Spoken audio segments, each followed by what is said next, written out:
Welcome to Robert Kiyosaki's The Business of the 21st Century. Robert Kiyosaki is recognized internationally as one of today's leading financial experts. The author of the best-selling Rich Dad, Poor Dad, his books have been translated into 51 languages in 109 countries and sold more than 28 million copies worldwide. Robert has spent his life educating people on how to attain financial freedom. Now, through this special video presentation, he explains why network marketing is indeed the business of the 21st century, and how you can take advantage of its opportunities to create the life you desire. The next thing I want to cover with you is one of the most important lessons my rich dad gave me, and it was called the cash flow quadrant. And what my rich dad explained to me is that there's four people in business. One are E's, employees. S stands for small business, self-employed, or specialist. B stands for big business, and I stands for investor. And the thing of note here is that most people who go to school are programmed for the E and the S side. For example, it was my poor dad who always said to me, son, go to school so you can get a nice, safe, secure job. And so my poor dad wanted me to be an employee. And since the time I was a kid, get a safe, secure job, steady paycheck, and benefits. Okay? I didn't want to be an employee. And I said, Mom and Dad, I want to be a rich man. And I fight with my dad. So my mother finally said, son, if you want to be rich, my mother was a registered nurse. And she said, if you want to be rich, the richest people I know are doctors. So my mom wanted me to come over here, be a specialist or a small business person. I said, there's only one problem with that, Mom. Doctors are really smart. And she says, you got a good point there. I'm not going to be a doctor. So I went to school. I have a Bachelor of Science degree. I can drive ships and I can fly planes. I flew for the Marine Corps. But I've never used any of that education because I wanted to become a business owner. So it was my rich dad who basically said to me, become a business owner and learn to be a professional investor. So one of the big differences here between these people is that it's called taxes. See, in 1943, in the U.S., the federal government passed a law that said employees had to pay tax before they got paid. So when you get your paycheck from your employer, you open it up, and voila, the government's always taken a sizable chunk of it. And the harder you work and the more money you make, the more money they take from you. So that's why it's not that good to be an employee, because you can never get ahead, because the more you work, more money you make, the greater they pay in taxes. Now, the doctors and lawyers and attorneys, accountants were all laughing, saying, oh, these guys, they're getting paying a lot of taxes. So naturally, the federal government changed the laws again. So in 1986 in the U.S., a thing called the 86 Tax Reform Act, and it basically took a lot of the benefits away from people who are self-employed, small business, doctors, and lawyers. So today in America, unfortunately, these guys pay the highest percentage in taxes. It is tragic. And a lot of people think they're investors, but what they're really doing is they're just giving their money to people like mutual funds, companies, and all that. So they're investing, but they're not really investors. See, the big tax breaks are on this side. The laws are pretty tight here, but this area is very, very gray. So by being a business owner on the right-hand side of the quadrant, you can make a lot more money and pay a smaller percentage of taxes legally. And the key word is legally. In the investor quadrant, it is possible to make millions of dollars and pay 0% taxes legally. But you've got to know the difference. So one of the beauties of business for the 21st century is it allows people to make the transition from the E and the S side to the B side especially. And so you can become a big business owner. And the difference between an S and a B, small business and big business, is most of these guys can't quit working. Most small business owners, if they stop working for more than a month, the business collapses. They don't really have a business. Most of these people own a job. So the beauty of business for the 21st century, it allows these people to make the transition to the B side so that you don't have to keep working hard for money, and the money can actually come in passively. Then once you have your business up and running, then I always recommend you then begin investing with your excess cash, paying less and less in taxes. And that's the reason the rich are getting richer.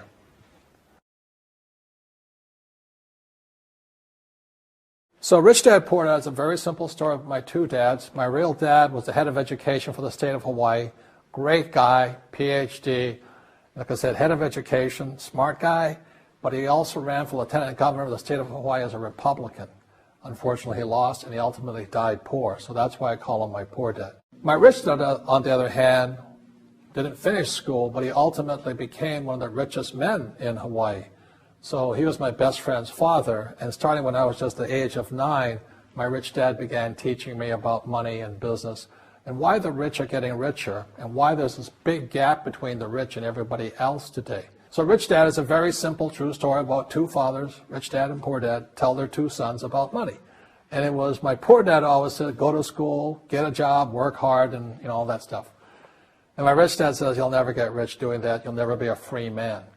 So that's kind of the differences. But if I would show you a diagram of the differences here, is that in financial education, this is very simply the difference.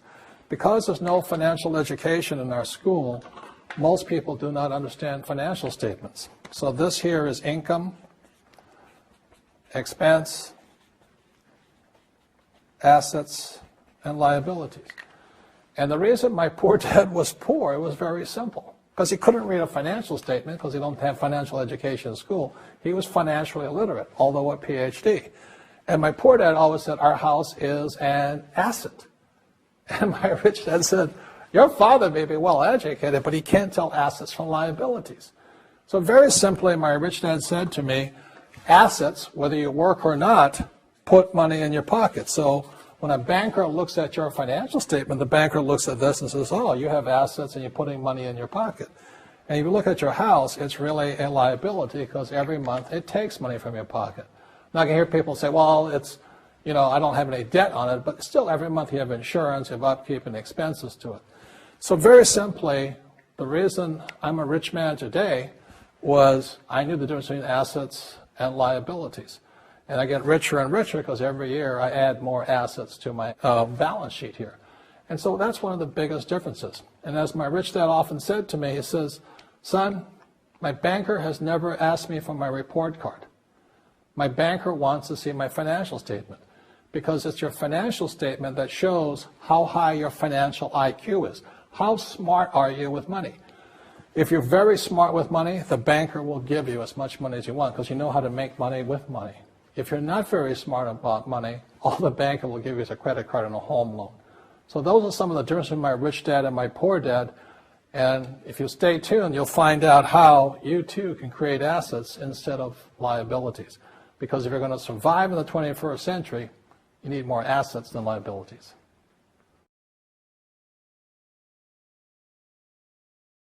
As an entrepreneur, I have built many businesses from scratch. And as some of you know, a lot of them crashed also. Statistics show that most new businesses fail within the first 5 years, 90% in fact. And of the 10% that survive, the remaining 10% crash in the second 5 years. So in other words, most are gone in 10 years. So I've looked at many different models, and one that stands out for me is network marketing. And the reason for that, it takes very little upfront cash. It has low overhead. You can do it part-time. It means keep your daytime job, but do this part-time. And once the business is up and running, it can generate enough income so that you can move from the left side to the right side of the quadrant. So let me tell you about my introduction to network marketing because I had a very closed mind to it. Since I can build my own businesses, I said, why do I need a network marketing business? But about 15 years ago, I have a good friend, his name is Bill, and this guy is the best real estate investor I know. He has tons of assets in here. So I said, Bill, why did you start a network marketing business? And his answer was very simple. He says, it's my way of helping people. But more importantly, he says, the reason most people can't invest in real estate is because they don't have a business. They don't make enough money simply because taxes, debt, inflation, and retirement savings are killing them. They cannot even invest. So my friend Bill, who is a professional real estate entrepreneur, he says, I started a network marketing business so the people that worked with me could start their own business and then invest money with him. So with that, I realized then that network marketing wasn't about making money, but it was about helping people to help other people make money so they become financially free.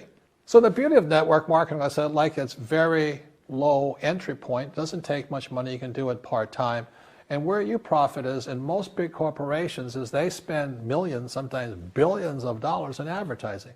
So rather than give that money to advertisers, network marketing depends on building a network. It's called word of mouth, like you recommend a movie to a best friend. So really, the reason I support network marketing, because it's not about selling. It's about people helping people build assets in the asset columns, becoming business owners, and then becoming investors, rather than going through all of this here, which most E's and S's go through.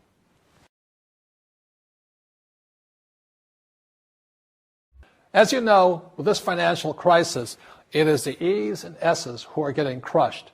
These people are competing with people in China and India for jobs, or Eastern Europe and things like this. So the idea of working hard to make more money is absolutely ridiculous. Plus taxes are just nailing these guys, plus inflation. So the business for the 21st century is designed to take people from this side to this side. Let me explain some of the differences between small business owners and these guys. These guys here work for money. They work hard, they make more money, they get taxed. And the difference between the B quadrant people and I quadrant people is they build assets. So, rule number one is entrepreneurs make things happen, but they make different things happen. Instead of working for money, they work hard to build assets. So point two, it takes courage to be on the B and the I side. See, these guys here want a steady paycheck. They want to get paid today. But the big difference and why it takes courage is these guys, it takes time to build an asset. But most importantly, point three, for true entrepreneurs who build assets, it'll bring freedom. Now, one of the problems with this area, as you know, it takes capital. In other words, it takes a lot of money to buy some of these apartment buildings, to build a business and things like this. But there is a way. There is a way to do it with very little capital, and that's what I'm here to talk to you about. It's about a business for the 21st century.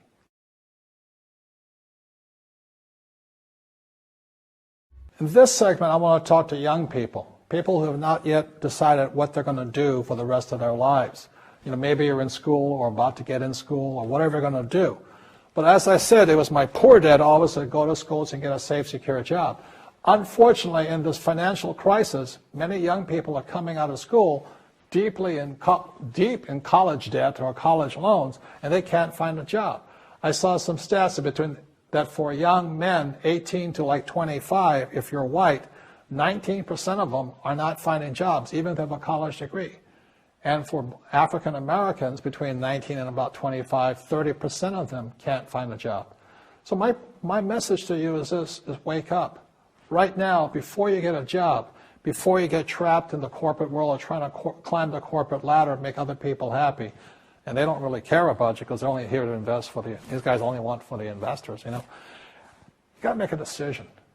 And it was in 1974 when I came back from Vietnam. Again, I said, it was my poor dad that said, go back to school, get my master's degree, and get my PhD. And I wind up just like him, desperate, out of money, not afraid of the real world. So I had to make the decision to dedicate my life to be here and to be here. And that's made all the difference. You don't get rich quick. It's harder, it takes courage, it takes time. I failed many times over here. But in 1974, I said I was going to dedicate my life to stay on this side, on the right side, on the B and the I side, and never go back to this way. So even when I was flat broke, when my businesses failed, I didn't go back here. I thought about it. And unfortunately, when I still go back home to Hawaii, I meet some of my uncles and aunts, and they still say the same thing to me. They go, have you got a job yet? I said, no, I don't. They go, oh, too bad. It's so bad you're unemployed. The point here is they can't see it. So these guys, all they know is job security. They don't know what freedom and having a lot of money is. All they know is living below their means, struggling, paying taxes, trying to save money. So I recommend to you, start your own business. Start now. Practice. It takes time. You will make mistakes.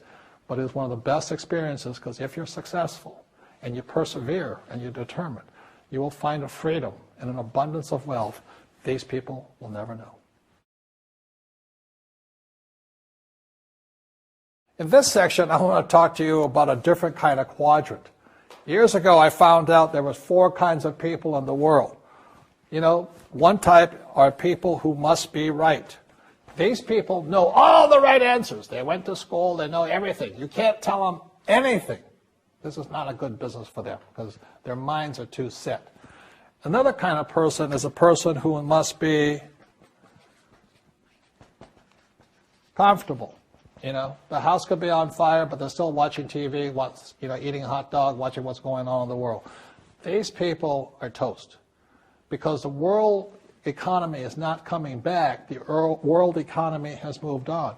And people who need to be comfortable will probably be left behind. So the people who need to be comfortable, you probably shouldn't talk to them because you only make them uncomfortable. And they're probably not going to make the move because number 1 priority is being comfortable. Another kind of person is a person who must be liked. You know, they want to please everybody.